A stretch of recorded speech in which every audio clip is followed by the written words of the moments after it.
But I used to reside in Mato Grosso do Sul, where I worked for many years herding cattle on various farms.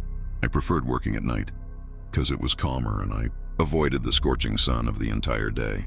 In 1995, my cousin and I took a job on one of the many farms there, and in the nighttime hours, as we liked, our task was to watch over the cattle and ensure they weren't killed by thieves who would take the meat, a common practice in that area.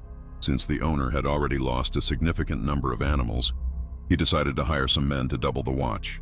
After a month of working there, no more animals were lost, and the owner was quite pleased with our work, as the problem of theft had been resolved. One day, as we were packing our belongings to return home, the owner asked us to go to town to do some shopping, as he would give us the night off because there would be a birthday party on the farm, and with so many people present, he didn't believe any thieves would show their faces that night. So we got in the car and went with him, bought the things, and were about to leave when the boss stopped at one of those corner bars, and we went in for a cachaça and some broth before heading out. We were there drinking when a beggar approached and asked for a cachaça, but the boss looked at him and said, "I won't give you cachaça, but if you want a plate of food, you can sit there and I'll pay." But the beggar looked at him and said, "What I wanted was a pinga," another name for cachaça. "If it's not that, I don't want anything else." It was then that the boss stood up furiously and told the beggar to leave, or he'd get a beating right there. So the beggar took a few steps, turned around and said, "You'll regret this, old man. There won't be any door or walls that will save you." We watched that beggar disappear down the road and thought he was crazy for saying such things. We returned to the farm, unloaded everything, and went home. And that night we didn't work, as the boss had said. The following night, when we arrived, there were 4 piles of wood arranged as if they were going to become bonfires around the house, and the boss was telling us to arrange them properly and then set fire to each one before nightfall. Before it got dark, I went to the boss and asked him the reason for that. And he replied that it was his business and that today he didn't want us to do rounds.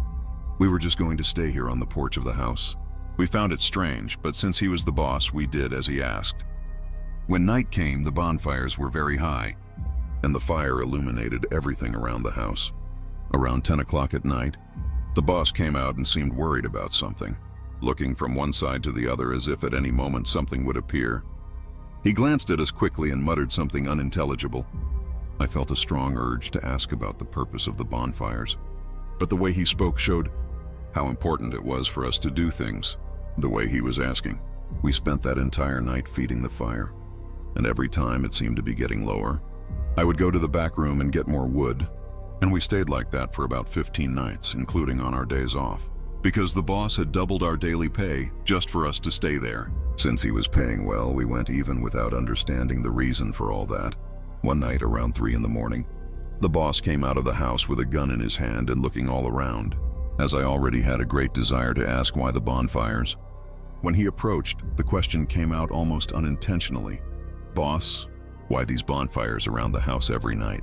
And why every time you leave the house you seem to be afraid?"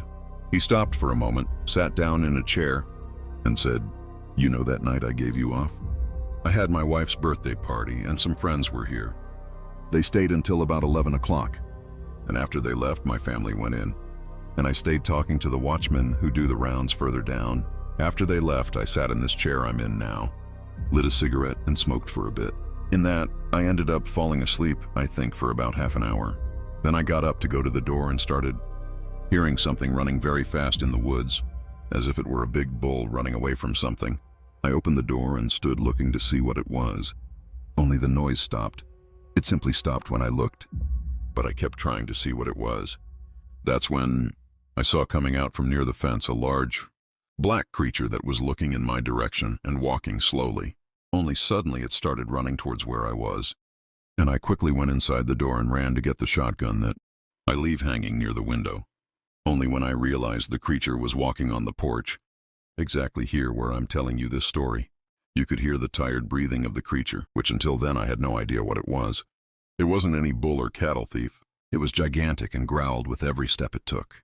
Without me expecting it, the creature outside threw itself against the door with such force that I don't know how it didn't break. In reflex I fired, but the shot hit the wall making a loud noise. Only the animal outside wasn't scared, on the contrary. It started banging on the door like crazy trying to get in. With the noise, my wife woke up and was already coming towards the living room, where I was. But I yelled for her to go to the children's room while the creature banged, even harder on the door, forcing its way in. I started hearing the sound of horses approaching, and it must have been the watchman who had heard the sound of the shot. When the sound of the horses got closer, the creature at the door moved away, and I saw it running towards the fence and hiding in the darkness. The watchmen were soon at the door asking if everything was okay, and I replied yes, that it had been a thief trying to break into the house. They wanted to go after him, but I said it wouldn't be necessary, and that they should stay the rest of the night, watching the house armed and ready to shoot. It was the same thing I told my wife so as not to scare her. After all, no one would believe me if I said that what tried to enter the house was a monster. I asked the boss what he thought the demon that attacked him could be, and he replied without any doubt. The demon I saw was a werewolf. When I heard the boss say the word werewolf, I was already like him, with the gun in my hand and looking all around. The boss was already an old man and wouldn't need to invent any story, especially the one he had just told. If he said it was a werewolf, I believed him. Now you know why I keep the fire burning all night. It's to ward off that devil that comes in the shadows. I have a suspicion of who this damned man is. I'm almost certain it's that beggar I refused the pinga to. When the sun rises, I'm going to the town after him. And if my suspicion is confirmed, this will be the last day that damn man will breathe. One night, around 8 o'clock, the boss was sitting in front of his house smoking and drinking. But there was something strange, because he had always been very talkative and playful. But now he was serious, and staring fixedly at a patch of undergrowth beyond the fence. My cousin and I approached and said good evening to him, but he didn't even look at us. He continued smoking and staring at the undergrowth. When we turned to leave, he said, "Come here, you two. Go over there and put out the bonfires and leave only this one here in front." We heard the order and went to extinguish them, leaving only the one the boss had asked us to keep. Afterwards, he called us closer and said, "I sent my family to spend a few days at my mother-in-law's house. It's just us and the other watchmen here." He fired a shot into the air to call the other two who were down below. So I stepped away and fired, and within seconds the other two watchmen were near us. The boss called us closer and said, "Today, near nightfall, I saw a man standing looking this way, exactly in the place where I had seen the animal that tried to break down my door. I thought it was one of you." But the man turned his back and disappeared among the trees. For almost an hour I've seen something in the same place where I saw the man earlier. Go over there and put out the last bonfire because I'm almost certain that the animal that tried to get me that night is there. One of the watchmen put out the fire, and when everything went dark, the horses we used for the rounds took off running far away as if they knew what was coming.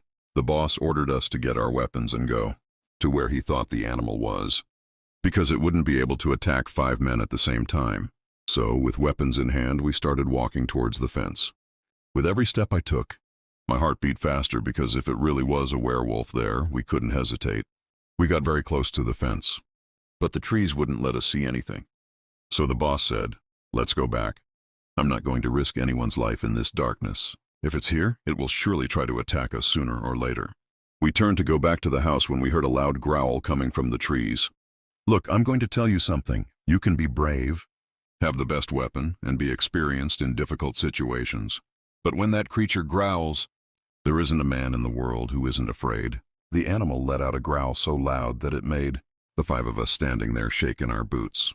We started walking backwards without taking our eyes off where the growl was coming from, and when we were near the house, we all turned and ran inside, locked the doors and windows, and as we were trying to understand what was happening, we heard something throw itself against the front door, and that was the cue for us to start shooting. With the shots, we heard the animal run away. We went to the windows and saw a huge black wolf jumping the fence where the oxen were, which were running in fear from the creature passing by.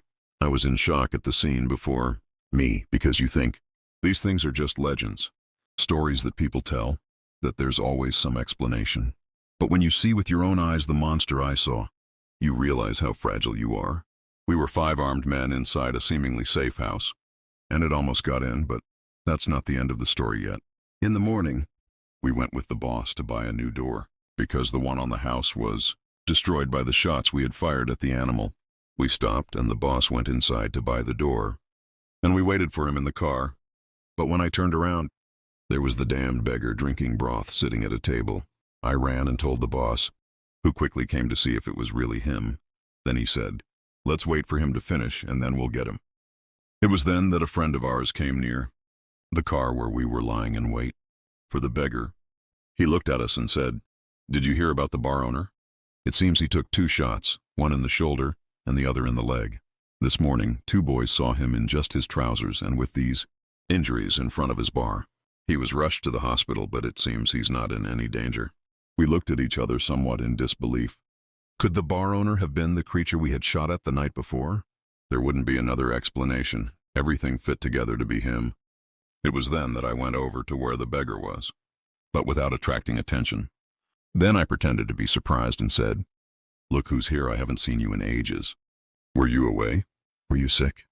He replied, "The guy here who sells the broth helped me out.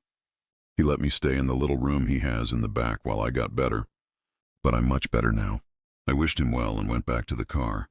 The boss called us to go to the bar to find out something more, and when we arrived, the boys were there telling the people that they had seen the bar owner lying on the ground, bleeding and with bullet holes, so they called a local resident to take him by car to the hospital in the neighboring town. We returned to the farm and waited for the bar owner to come back, but nothing. Weeks and months passed, and no sign of the man, and coincidentally, the creature that came from the shadows also disappeared. Whenever we went to town, we saw the beggar in the bar, which had since been abandoned. Some people went to the hospital to find out if he had died, and the hospital reported that he had been discharged 10 days after being admitted. Coincidence or not, the creature also vanished. I'm not sure if it was him, the monster that attacked us, but everything leads me to believe that it was. Good night.